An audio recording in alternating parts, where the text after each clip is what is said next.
It's beer o'clock on Real Ale Craft Beer, and this video has been in the making for years and years and years because for whatever reason, over the last 15 years of reviewing beer on YouTube, I never really sought Murphy's.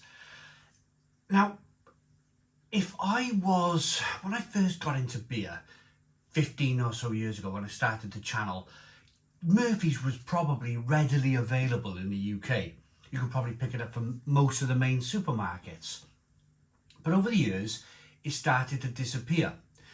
And it's only when it completely disappeared, probably about 10 years ago, that people started to comment on the channel that Murphy's is actually better than Guinness. Well, we can finally find out because Murphy's is now available in Tesco. I picked it up for £15 for 10 cans. At the moment, you can only buy it in a 10 can pack, like so. And I picked up some 4.1% ABV Guinness as well, a 4-pack of Guinness for review. That was about £4.50. So there is, people have been telling me though, some Tesco's have a club card deal on this, which makes it £10 for the 10 cans. That makes it £1 a can for the Murphy's. Sounds pretty cool, doesn't it? But without further ado then, let's get straight into this. I don't even know if Murphy's has a widget. I know it's an Irish stout. I know it's a Guinness competitor. The reason they probably brought it back is because of the Guinness shortage in Christmas 2024, which the supermarkets probably thought to themselves, we're a little bit vulnerable to that now, so we'll bring Murphy's back after that. What I think is a marketing ploy from Guinness to say, oh, we're sold out. They went down the FOMO route. They went down the fear of missing out. We've sold out of Guinness. Can't make enough Guinness. So Tesco's did the next best thing and went, actually, we can't just rely on one company to produce stout anymore. Let's go back to Murphy's. So let's go then.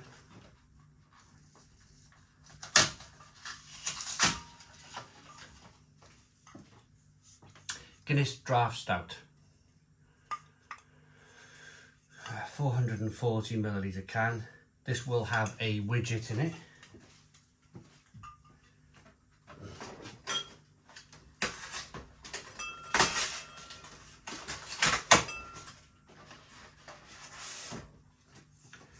And this is what the Murphy's looks like.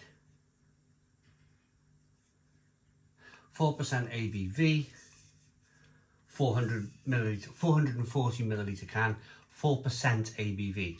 So 0.1% of an ABV difference. Let's get out the Murphy's. Let's see if it's a widget. It most certainly is.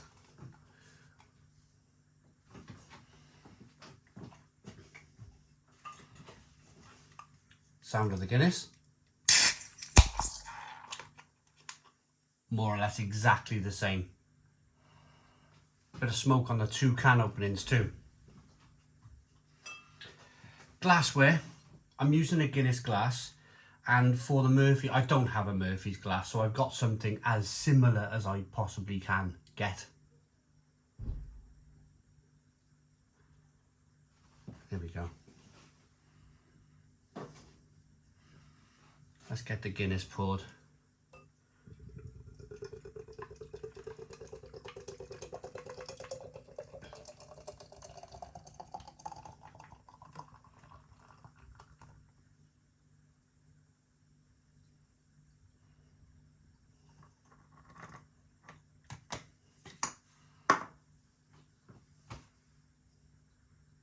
Look at that.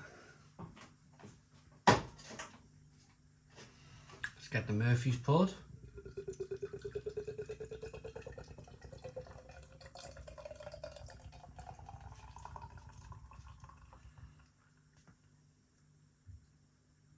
And look at that. Very similar, isn't it? Very, very similar. In fact, what I'm going to say here is the Guinness, the Murphy's actually created more of that Nitro Surge head, if I'm honest. The Murphy's has a slightly darker head too, which is interesting, which would suggest to me that there's a little bit more roasted malt in the Murphy's than the Guinness.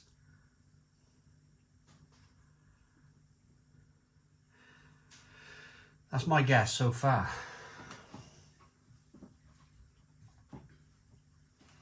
So let's get the aroma on the Guinness. Quite roasty, quite toasty. A little bit of sweetness in there.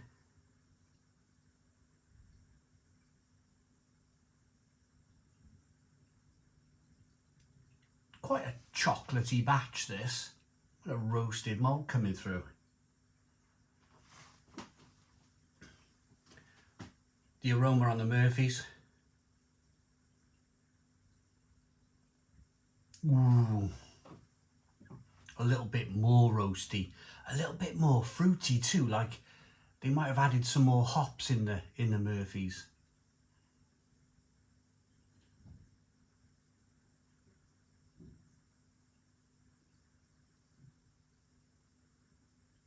Yeah, definitely a little bit more fruity. Oh, I tell you what, from sticking my nose into the Murphy's to sticking my nose back into the Guinness, it's like the Guinness doesn't exist. You've got to let your nose reset. There is some roasted malt in there, but after the Murphy's is quite thin. Oh, the aroma on the Murphy's is much more bolder. Right, aroma's done. Let's get in. Cheers, everybody. Guinness first.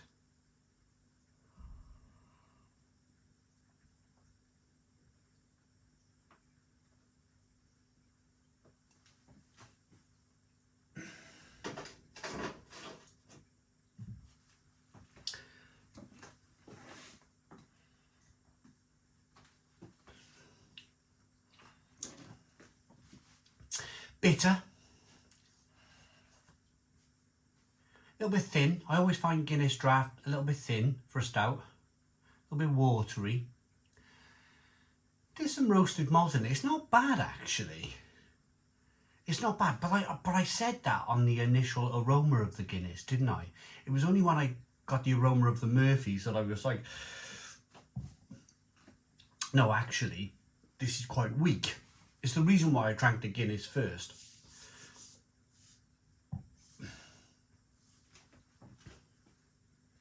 I'm gonna go again.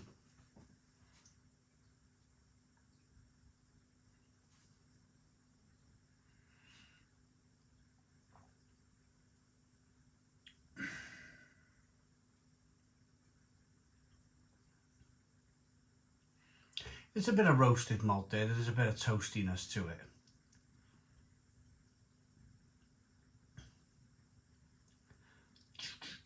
Oh, it's a bit thin. It's a bit fruity. Bit of a hop character coming through. A little bit of kind of dark fruit flavour coming through. A little bit of chocolate. A little bit of coffee. A little bit of caramel. A little bit of a syrup taste too. Now it's time for the Murphy's. Cheers, everyone.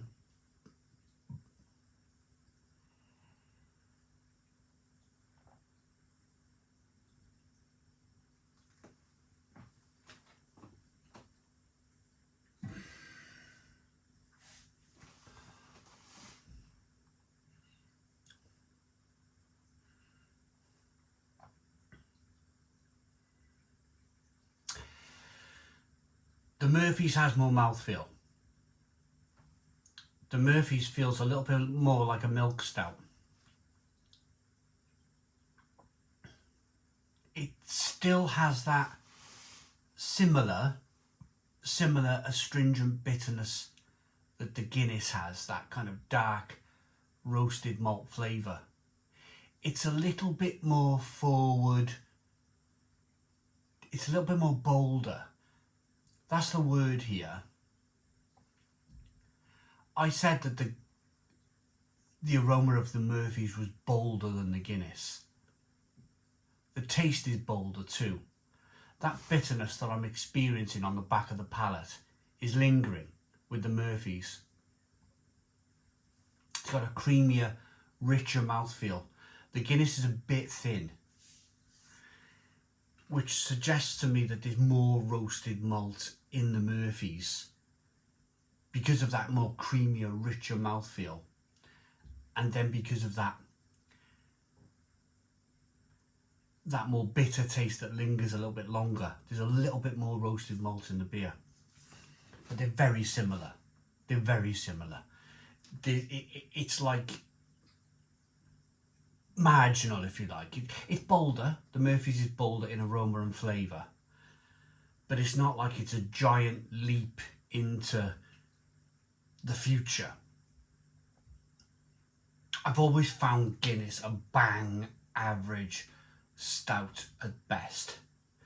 The best way for me to describe Guinness is a marketing company first that advertises everywhere, and then they're a brewery second.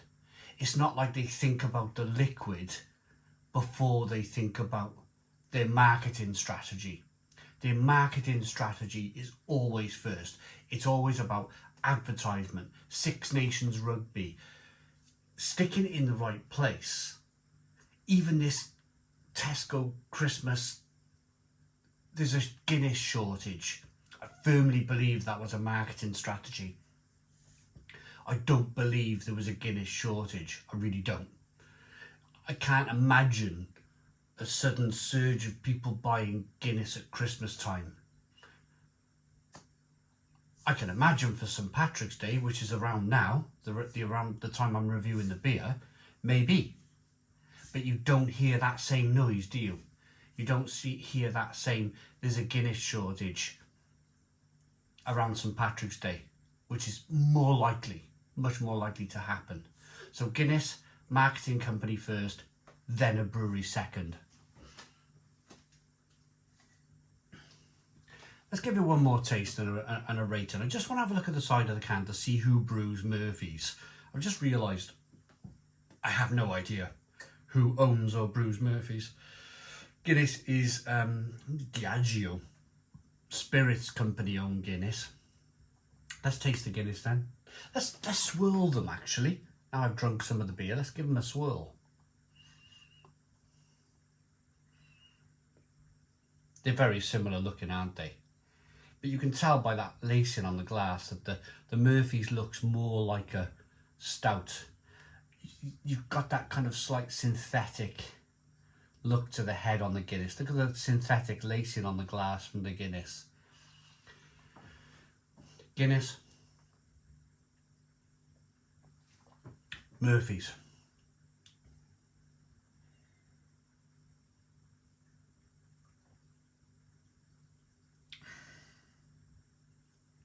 The Murphy's is better.